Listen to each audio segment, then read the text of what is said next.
the audience is on your side and you are the expert. We don't ask second best to come up and talk. You were asked because you were the best choice. You were the subject matter expert that they could rely on and trust. Yeah. Your job as an expert is to guide the conversation, not to dictate the conversation.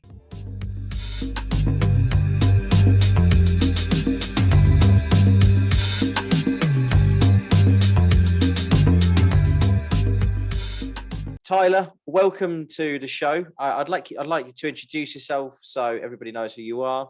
Tyler Foley, professionally Sean Tyler Foley, which is another story all to itself. I'm a father, a husband, performer, actor, public speaker, and sometimes safety professional all in one. I am also a seeker of warm beaches. So I will have to come and visit you at some point, Richard. And in general, every once in a while, I dabble on the drums too. So that's who I am. Okay, wow. Lots of different things there as well, isn't there? As we were talking just before we pressed record, I wasn't fully aware until probably a couple of days ago, and I was just kind of like doing some research of your acting career. Do you want to just, I think, because I think a lot of people would be quite interested in that as well. Do you want to just share a little bit about your professional acting career and some of the movies that you've played in? I think some people will probably know about. Yeah, a little humble bragging. I started performing when I was 6 years old. So I've been technically on stage now over 35 years. And it was a wonderful experience for me. I was able to travel with it, pay my way through school with it, do a lot with the performing. And some of the shows that people will be familiar with, Freddy Vs Jason is usually the first one that pops out to people. I had a very small bit in both Freddy Vs Jason and Scary Movie 3. If people actually want to see me, the best things to watch are the made-for-television remake of Carrie and a phenomenal show that I was in with William H. Macy and Dame Helen Mirren called Door to Door, which if anybody was to pick one show on my resume to watch, that's it. And not because I'm in it, but because it's such an amazing story about triumph and perseverance, wonderfully acted, beautifully written, unbelievably well directed. Like it is an all-around incredible show. Dame Helen Mirren won a Golden Globe for her performance in it. So it's the one that I hold near and dear to my heart. It was the best experience I've ever had on set, and just a phenomenal show to have been involved with. Oh, wonderful. Door to Door. Door to Door. Door to Door. Okay, well, I've never seen it, and anyone listening, if you've not seen it, then go ahead and check it out. I'd like to go see it now. Well, it's great. It's a real life story, and for any business professional, like honestly, it is a beautiful story to watch as a business owner, because it's about a gentleman by the name of Bill Porter, who grew up in the Pacific Northwest of the United States and had cerebral palsy. He was born with cerebral palsy. His dad was a door-to-door salesman for the Watkins Company, and he became a door-to-door salesman for the Watkins Company. And not only did he do it with cerebral palsy, but became their top salesman for years and years and years and years. Was one of the first ones to really pioneer digital commerce as well. To save himself having to go door to door, he was one of the first people to set up a website and sell on the web. So when you want to see a story that's inspirational and talk about pivoting and knowing your target market and not having excuses and everything else, I watch that movie probably once a year just to pump myself up. It's phenomenal. Okay. I'll be putting it on this weekend, I think. So apart from your acting career, you have a book that's out, which we're going to talk about today, and it's something I've talked about on the podcast before, so it's always great to carry on here, and it's just always something that a lot of people want to hear about as well. So your book, The Power to Speak Naked, I was going to say you've got it in front of you, so those that are watching, you can see it there. If you're listening on audio, which is probably the predominant amount of where our listeners are, is that a picture of you or? I would love to claim it. So just so your audience understands what you and I can see, my book is specifically designed to have a little bit of shock value to it, especially with the title, The Power to Speak Naked. And so we have a very wonderful stock image of a gentleman with his bare back facing away from the cover.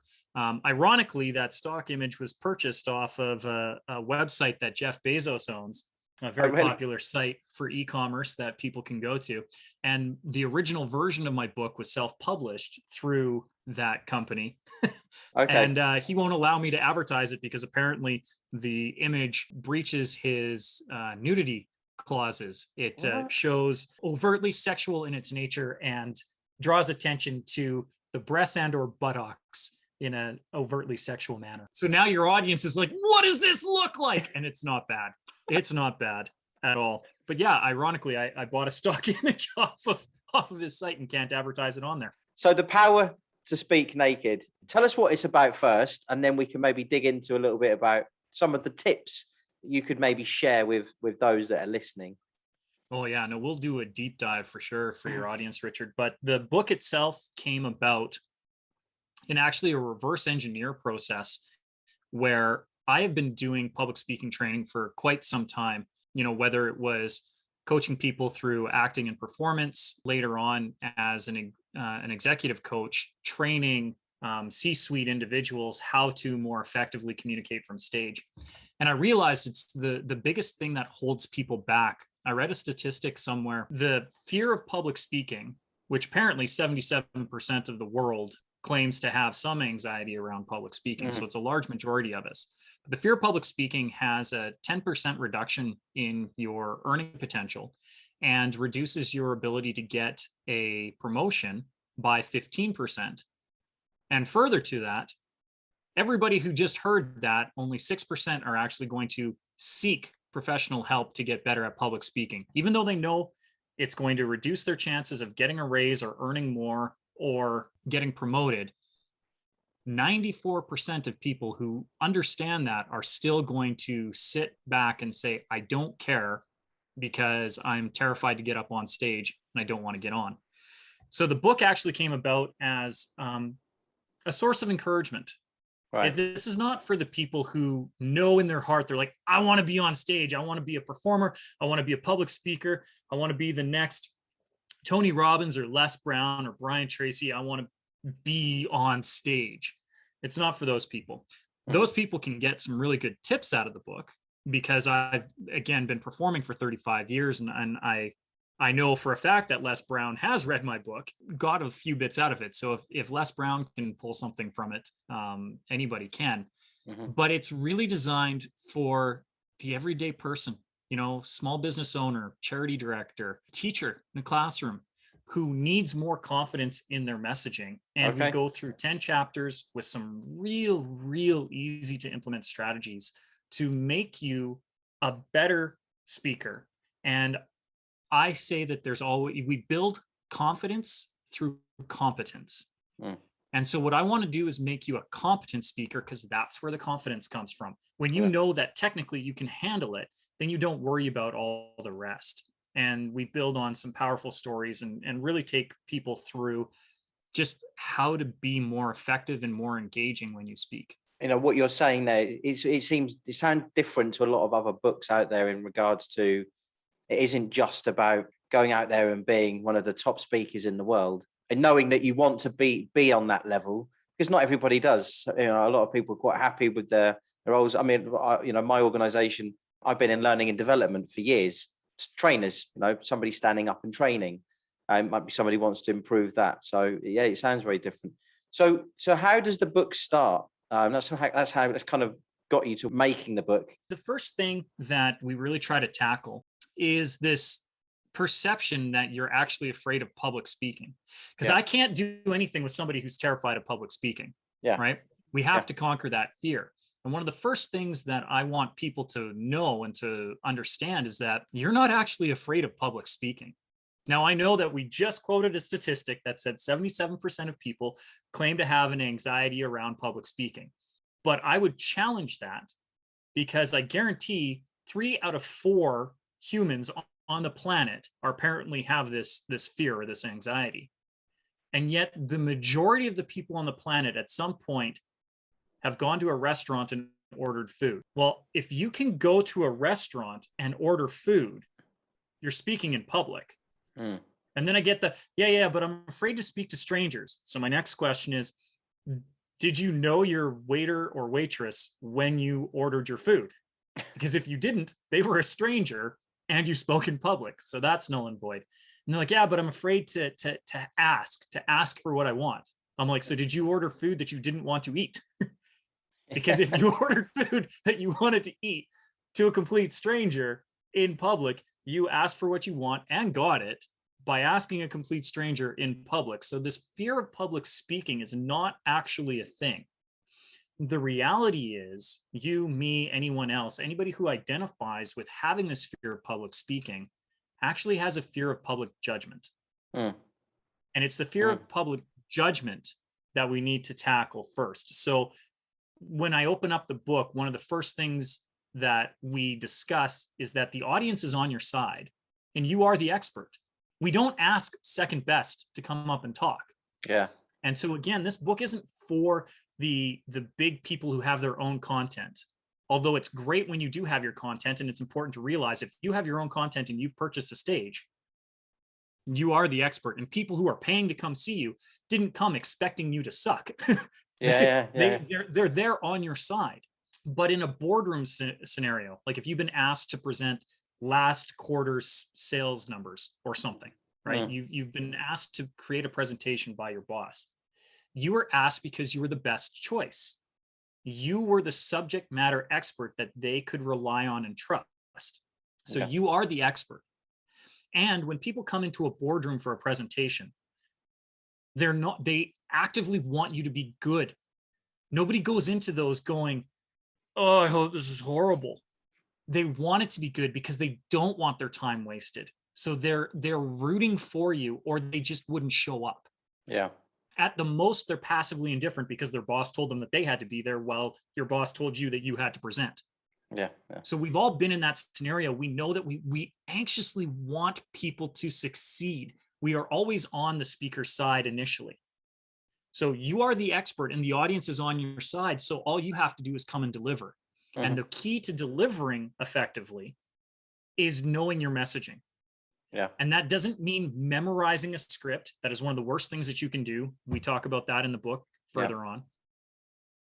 But knowing the messaging, what is the key takeaways that you need to focus in on, and then allowing your audience to explore those themes with you. Another interesting statistic that I read, if you're having a monologue, like I am now, where I'm just talking at you, the engagement is only 78%. Your audience is about 78% engaged. If you include them in a dialogue where you and I can speak and share ideas, engagement goes up to 92%. And this is effective for 2 reasons. A, you're getting higher engagement out of your audience, but B, you don't have to prepare as much material. Because you're talking less and they are talking more. And they are sharing ideas and providing input. Your job as an expert is to guide the conversation, not to dictate the conversation. It's quite interesting what you said there. When I first started podcasting, I don't know, 18 months ago or whatever, I don't know, it wasn't that long ago. The first episode I did was very raw. A lot of the content I did at the very beginning was solo content. I was writing my own content. It took me way longer, and then I had to record it, and there'd be lots of mess ups, shall we say, that had to be edited out. Not because I wanted it perfect, but because I just didn't want there to be loads of mistakes in there, and it kind of needed editing out. So it's a much longer and lengthier process. And the reason I'm saying this is it's almost similar. Now, what I've done over the last few months is really reverted to having just way more guests and really almost removing the solo piece because it was very time consuming. And I wanted to keep the consistency, of having at least one podcast a week. Having guests on, for me, number one, I find it more engaging. And I'm sure if I find it more engaging, I'd like to think that maybe the audience do. And I've seen, a difference in the audience as well. I suppose going back to what you're saying, and it's almost similar, isn't it? When it's not just you having to present and you engaging other people, getting other people involved. It's on another level. The secret sauce is if you're having fun, your audience is having fun. Yeah. It's that simple. Yeah. If you're enjoying yourself, and we as human beings have a sixth sense when it comes to somebody's comfort level, and we tend to mimic energies within a room. There's actually a fantastic study called a series of studies, and now a philosophy and training principle called heart math. Okay. And they've looked into the electromagnetic resonance that is given off by your heart, right? Your heart runs on electrical impulses. It has electromagnetic radiation that comes off of it because of those impulses. Mm-hmm. And they've shown that when your head and your heart are aligned, that magnetic field that is given off by your body naturally actually amplifies when your head and heart are in alignment. And there are neurons in your heart and in your stomach. A gut reaction is a true thing. It's an actual thing. And what happens is when your heart and your mind are in alignment and they measure those electrical impulses, the sinusoidal waves match up. When your heart and your mind are out of alignment, when your heart is saying do this and your mind's like, no, don't do that, it becomes this jagged, interwoven, and just ugly mess where there's no harmony, there's no symmetry in the lines, and there's discourse. Mm-hmm. And we feel that innately in our body, and we project that. So it's like hearing static on the TV versus being tuned in to your show, or on the radio. You know, if you're scanning through stations and you have the static, and then finally you snap into the station and you hear the music that you want to hear. And it's that static, that nails on chalkboard, that when we're giving off that energy, the thing about magnetism and electromagnetic radiation and these fields is that they affect other fields. So if I'm uncomfortable, you sense my discomfort. Mm-hmm. And when I get comfortable, you sense my comfort. And so I can put you at ease by being at ease. I can make you feel good by me feeling good. And that's why the majority of the prep work that should be done is not memorizing a script, but being comfortable in your own skin with your own messaging and being able to have fun just on your own. So that when you have people around you, that they're enjoying what you're doing as well. I couldn't agree more. I never planned on standing up and doing presentations and training people. It was not something that was, I didn't wake up one morning and say, right, I'm going to be a trainer, I'm going to go into learning and development. It just kind of happened. And I was normally, before I started that, I was a very hands-on guy. I'd done lots of jobs before I started in my kind of professional business career, if you like. I remember just having to stand up for the first time. And one of the first, I kind of almost did try to prepare a script. And I know that's just the wrong thing to do. You know, reading from slides, and it's just not engaging at all. It's actually one of the reasons why the book is called The Power to Speak Naked. Because PowerPoint drives me insane. I have an entire rant in the book about why to get away from PowerPoint. And I want to be clear that I'm not opposed to visuals. I think if they support your messaging and they support your story, that you can use them. But the secret is they should be supplemental and support what you're doing. But you should be able to deliver your message without anything. Zero props, no PowerPoint, no whiteboard, no flip charts, no graphics, posters, PA system, lighting, none of that. It's all superfluous. It doesn't need to be part of your presentation. If you can do what you and I are doing right now, particularly on the podcast version as opposed to the video version, where all people have is our voice and being able to hear us.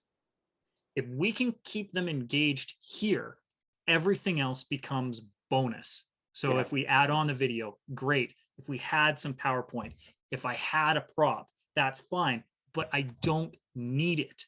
Mhm. I can strip away from that and have the power to give a raw, naked presentation. Yeah. So that's one of the reasons why the book is titled what it is. Okay, that makes sense. And yes, the like slides and things like that is compliment. It's compliment to the speaker and the message that's being delivered. Completely agree. So, what are some of the key tips that you share in the book for somebody that is having to present or deliver training, or whatever it is? That, like you said, small business owners. Well, we dedicate an entire chapter to engaging your audience, Yeah. keeping them engaged, and re-engaging them if you lose them. And as a trainer, Oh, okay. you know this better than anyone else, Yeah. right? And I know because I'm a professional trainer too. And on top of it, a lot of times when I'm facilitating a training session, it's around health and safety. I mean, Yeah. you want to talk about eye glazing material. Yeah, so My- I was quite shocked when you said, like, with all of the things that you've got in your itinerary, I suppose, not itinerary, but your toolbox of things that you do. Yeah, health and safety trainers, certainly well, different to the others. and one of the reasons why I'm as sought after as I am when it comes to health and safety training is because I can make that material interesting. Yeah. But the reason I make it interesting is because I'm using the tips that I've put in the book. Anybody can do it. And that's where, again, the book kind of got developed, was me training other safety professionals how to be more engaging, because that's the biggest problem. I mean, their job is to keep people safe. Their job ultimately is to keep people alive. I mean, Yeah. that is a noble calling. But if people aren't paying attention to your messaging, they're never going to do the things that you're asking them to do, or they won't understand them. And subsequently, they're then not going to do it safe. And you're increasing the probability of a fatality by not having an engaging presentation. And so it really became a mission of mine to show most professionals how to give a good and proper presentation. Mhm. So one of the techniques we've already kind of touched on it is that getting your audience involved. Yeah. And one of the quickest ways that you can do that, ask them questions. What have you experienced that was like this? What are your thoughts on this? One of the best things you can do as a presenter is do the group share, right? Mhm. So I present a concept and an idea, and then at the end of maybe 10 or 12 or 15 minutes of presenting this information, I look at my audience and then say, now turn to a friend. What was your key takeaway from that last section? Yeah. And then they turn to somebody and they say, well, this is what I got. And then that person that they're talking to goes, well, this is what I learned from that. And what that does is a couple of things. A, it gets your audience back and engaged, because now they have to actively think about what you were just discussing. Yeah. They then reinforce your messages, not once, but twice, because one person says, I took this away, and another person says, I took this away. No two people will take the same thing away. Even if it was similar, it's not the same, or their explanation will be different, or how it impacted them was different. So you now reinforce your message twice, because person A explains to B, and then B explains to A, and both of them are basically an echo chamber and feeding back your message to each other. Yeah. Yeah. It also gives you a chance to break and reset yourself so that you know where you're going on to. So grab a little bit of water, check your notes, or walk the room and pay attention to what people are saying, so that you can do a pulse check to make sure that the message that you thought you were communicating actually got communicated. Because how they are explaining what took away, what they grasped from your messaging, will dictate to you and indicate how well you have communicated your message. Yeah. Because they may have taken away something drastically different than what you intended, or they may have got it perfectly right. And then that's when you can do that group share. Okay, one or two of you guys, what was the big takeaway that you got from that last section? And then that gives you the opportunity to either support your messaging or correct your messaging if necessary. Yeah. So I love, and I use that all the time. Like, probably my most overused tool in my toolbox is now turn to a partner and share. Especially in my training sessions, we do that all the time. And then, we talk about pattern interrupts, how to grab somebody's attention or snap them back. We talk about transition phrases, that cue the mind to know that now new information is coming.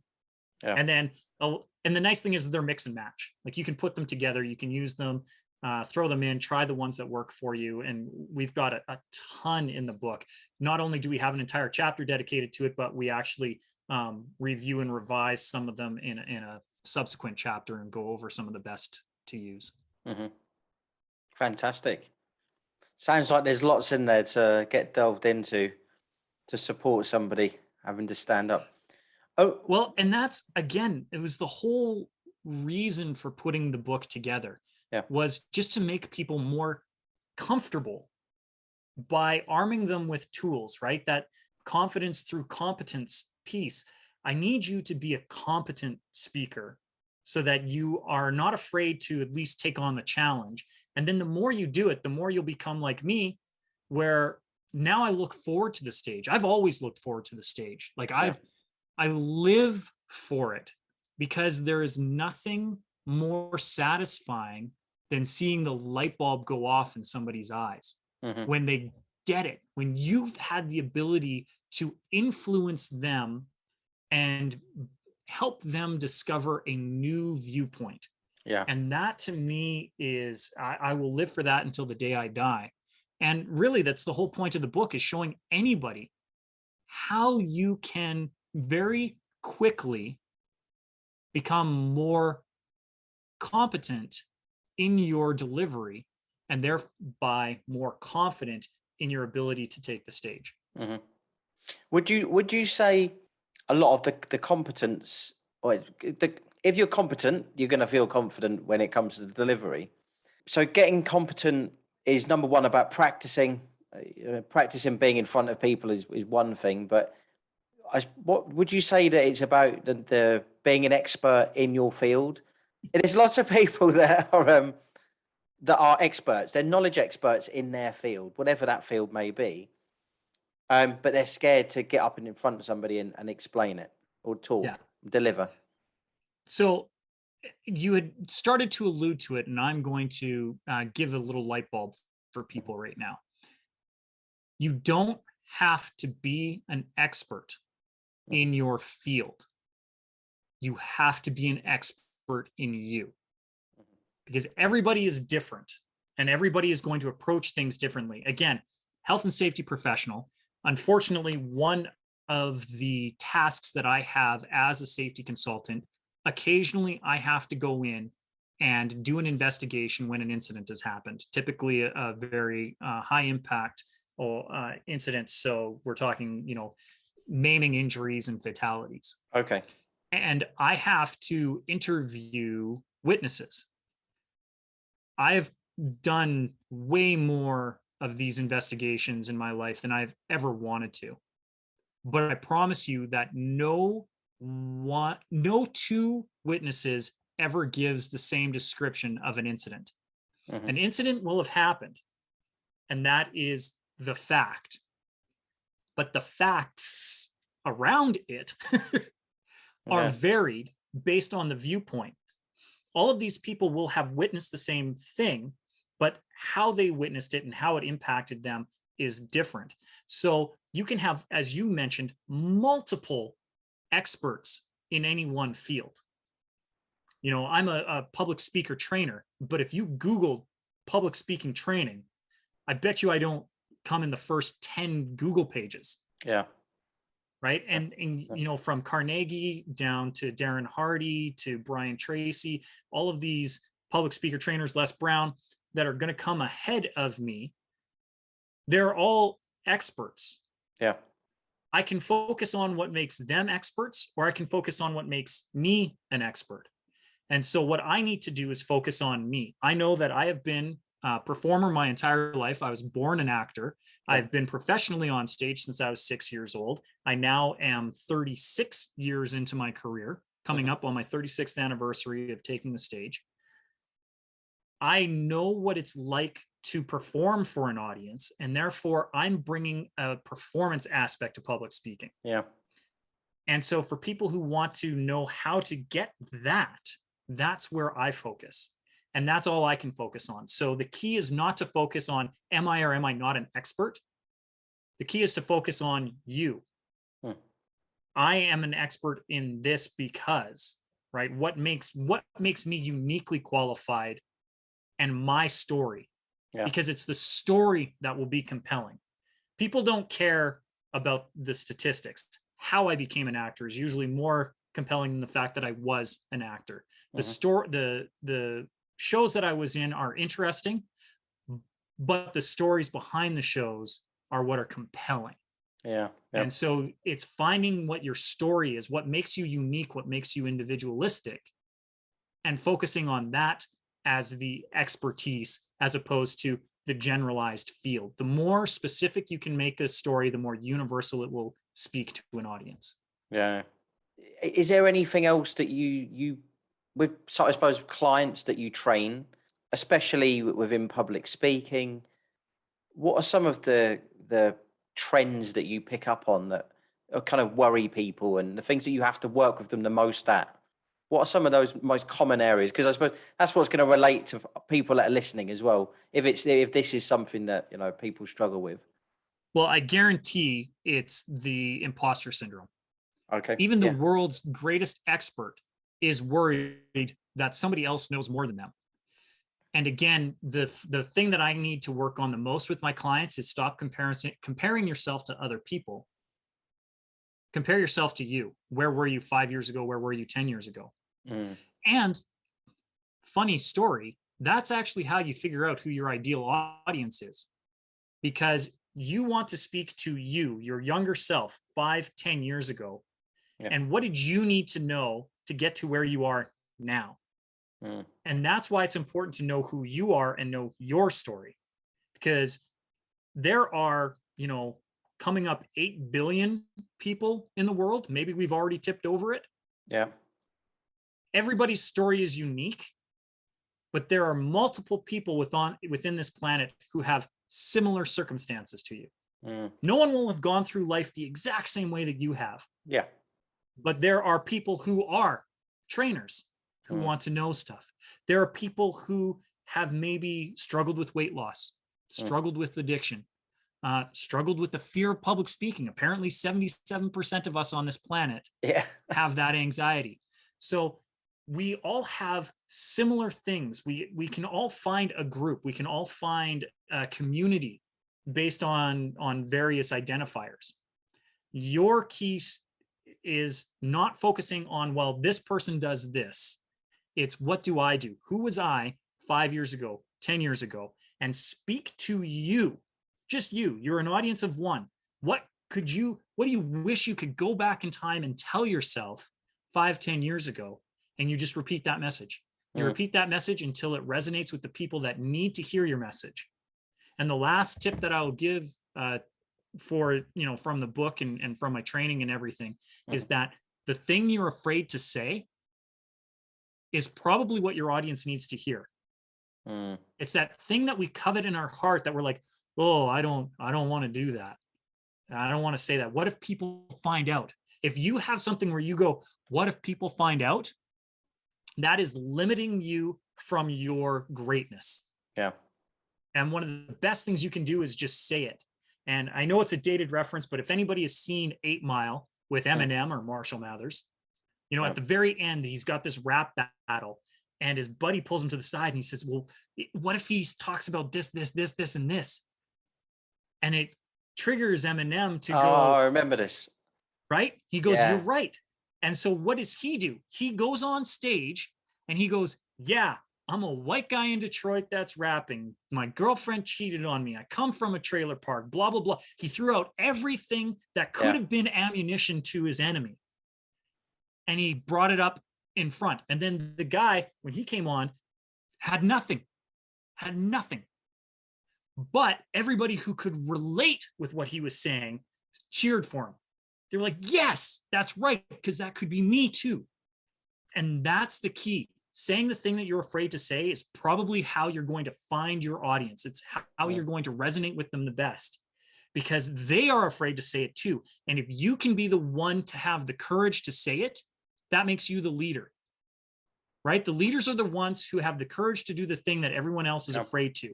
And usually it's the courage to say the thing that everybody else knows to be true, but just don't want to be the one to voice it. And if you can be the one to voice it, that's when you can lead the people. And if you're leading people, that's how you can monetize it, make it a business, change the world, really. But it starts with you finding out what it is that you're afraid to say, and then having the courage to say it out loud. Yeah. I love that. I love what you just said there, Tyler. It is very true. It's so true. I think anyone listening, even I can resonate with that on levels as well. Of even again, just coming back to my own, I use myself as an example.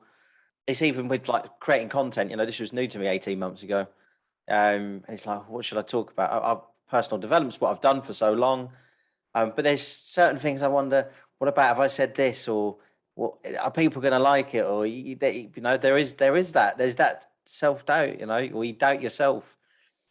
Yeah, I think you're very right with what you're saying, and I can see, you know, within yourself that you're very confident about. You know, you're an open book. That's what I think. There's some people that are. There are different levels of how open are you as a book, as an individual. I feel like I'm a fairly open book, but yeah, I think there's still levels there. Yeah, one of the most destructive phrases, internal dialogue that you can have as a public speaker is, "What if people don't like this?" That will ruin any presentation. Yeah. What you need to focus on now, and I want to be clear, the biggest mistake that public speakers make, amateur speakers, and sometimes even the professionals, is they're worried about how they will be perceived versus how they can serve. You do need to focus on your audience. You need to, in fact, be hyper focused on your audience, but what you're focusing on is the key.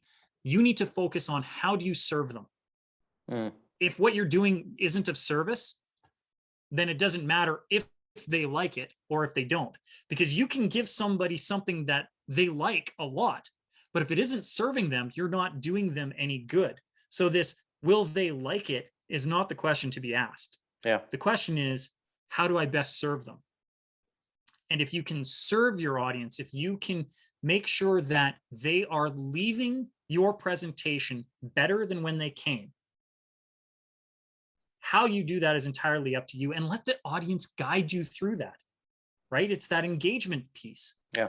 Let their input, their responses guide how you do it. Trust in your story that you know that you are the expert, because then you can draw from the well at any time by using your stories, by using examples from your past. Then it doesn't matter. So you and I are having an open conversation. You're asking questions, and I just dial the Rolodex to this card and go, now I present this information. And that's how you can be of service of your audience. You want to make sure that when you show up, you are showing up to make sure that they walk away informed and better than when they came to you. And worrying about will they like it is the worst thing. Yeah. They will like it if they walk away better, whatever it is. So focus on making them better and quit worrying about yourself, which again, subtext to the power to speak naked. I want you to be able to speak your raw, naked truth. I want you to be able to go out and expose some of those things that you're afraid to say. And I want to be clear too. I'm not asking you to tell your deepest, darkest secret out in public. That's not what I'm doing. Yeah. Okay. What I'm saying is there are things that you're afraid to say because you're afraid of the reaction of the opinion that you're expressing. Don't be afraid to express your opinion, because you need to alienate certain parts of your audience. The people who don't want to hear your message will tune it out, which is great for you as a speaker, because then you don't have to waste time trying to bring them on board. But the more you try to please everybody, the fewer people you will please. Be specific, express yourself, say the thing that you're afraid to say, and you can do it. Yeah, great feedback, great tips. And you shared a lot already, Tyler. Let's say this is the last time you're ever going to speak to this audience again. What would be your last words to them to wrap it up today? Well, my last words to them would be to thank you, Richard, for the opportunity to serve your audience. And if your audience is getting value out of what I'm bringing to you or any of the episodes that you've recorded over the last 18 months, as you said, when you started this out, you were just trying to come up with content. Yeah. And now you have found your rhythm. Yeah. So the people who are listening to this now have found you and are enjoying what you're doing. So if they are enjoying the guests that you're bringing on each week, if they're enjoying the content that you're bringing to them each week, then not only can I thank you, but I think they should thank you too. And the best way for them to express their thanks to you for the content that you're bringing is to hit pause on this, whatever device they're listening to this on right now, and give you a 5-star review or a like or a share or all of whatever that platform is and whatever it demands of it. Give a review. What did you think of this episode? What has been your favorite episode that has been brought so far? And just review it so that Richard has the ability to bring on bigger and better guests who can bring content that can make you a better listener. So that would be the last thing that I would say to your audience, Richard, is if they're enjoying this, as I enjoyed this, I am giving my thank you to you right now. And if they want to, they can hit pause, give you a 5-star review, and thank you as well. Thank you so much, Tyler. I really appreciate the warm thank you and sharing of the content and asking the audience to like and review. Anybody that is listening, I'd like you to go out and go check out Tyler's book, The Power to Speak Naked. Tyler, it's been absolutely wonderful speaking to you today. And if people want to get hold of you, I want to find you, we'll leave links if this is on YouTube or on any of the podcasts, audio podcasts. But if anyone doesn't go to those links and they're just listening because they're busy, which people are, where can they find you, Tyler? The best place they can go is to SeanTylerFoley.com. And Sean is spelled the proper Irish way, SeanTylerFoley. SeanTylerFoley.com, and they can find everything there. I've got free resources that are available to them, worksheets, templates, all kinds of things to make them a better speaker. They can get links to the book. They can get links to my training courses. They can see my speaking schedule. There isn't a thing that they can't find on the website. So SeanTylerFoley.com if they want to pop over there. And definitely if they get a chance, go to their local book retailer and support your local book retailer. Jeff Bezos makes enough money. He doesn't need you to do it. Even if you have to, barnesandnoble.com, whatever is your preferred retailer of choice. But if you can, support local. And it doesn't have to be my book. Pick up whatever you want. But if you are looking to get more confident in your speaking, then yes, The Power to Speak Naked would be a good starter book for you to open up. Brilliant. Tyler, thank you so much.